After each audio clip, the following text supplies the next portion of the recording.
12 மணிக்கு எந்திரிக்க இவ்வளவு கஷ்டமா இருக்குங்க. இன்னைக்கு விக்மானோட வாழ்க்கை வரலாறு நாள் 31. இன்னைக்கு ஒரு பிஸி லாங் டே தாங்க. வழக்கம் போல பாலை ஊத்தி அடுப்புல வச்சுட்டு குப்பையை டிஸ்போஸ் பண்ணிட்டு வந்து காஃபி ரெடி பண்ண ஆரம்பிச்சிட்டேன். இன்னைக்கு என்னமோ காஃபி ரொம்ப நல்லா இருந்தது.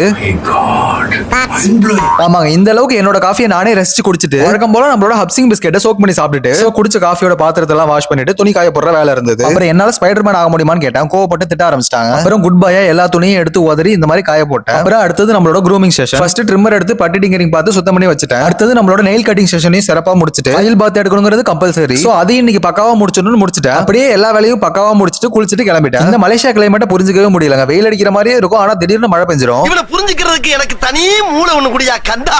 சோ அதனால கொஞ்சம் கூட நம்பிக்கை இல்லாம துணியை எடுத்து உள்ள தள்ளி வச்சுட்டு கிளம்பிட்டேன். எங்க கிளம்பிட்டோம்னா நம்ம காரை வாஷ் பண்ணி ரொம்ப நாள் ஆச்சு. சோ காரை வாஷ் பண்ண விட்டுட்டு அங்கேயே லஞ்சையும் முடிச்சிடலாம்னு முடிவு பண்ணிட்டேன். ஆமாங்க, அங்கேயே உள்ள சாயன் சப்பாத்தில 27 ரிங்கட்டுக்கு லாம்ஷாங் பிரியாணி ஆஃபர் போட்டிருந்தாங்க. மத்த டைம்ல எல்லாம் 40 ரிங்கட்டுக்கு மேல இருக்கும். இப்ப 27 பார்த்தோம்னா சாப்பிடலாம்னு முடிவு பண்ணி சாப்பிட்டுட்டேன். ரொம்ப நாளைக்கு முன்னாடியே அடிக்கடி இங்க வரப்ப சாப்பிடணும்னு முடிவு பண்ணி வச்சிருந்தேன். அப்படிதான் ரொம்ப காரசாரமா இருக்கும்னு நினைச்சு சாப்பிட்டேன். ஆனா அவங்க எல்லாருக்கும் செட் ஆகிற மாதிரி மீடியமான ஸ்பைசினஸ்ல தான் வச்சிருந்தாங்க. மத்தபடி சாப்பிட்டதுக்கு அப்புறம் எனக்கு திருப்தியா இருந்தது. இந்த பக்கம் காரையும் வாஷ் பண்ணி முடிச்சிட்டுன்னு சொன்னாங்க. சோ கார் எடுத்துட்டு நேரா கிளம்பி வீட்டுக்கு வந்துட்டேன். அந்த கையோட இன்னைக்கான 2வது காஃபியை குடிச்சு முடிச்சிட்டு நம்ம செடி நண்பர்களும் தண்ணி முடிச்சிட்டு இன்னைக்கு டேவை முடிச்சுக்கிட்டேன். அப்புறம் எங்க போய் முடிய போதும் வரண்டா சின்னசாமி. சரிடா.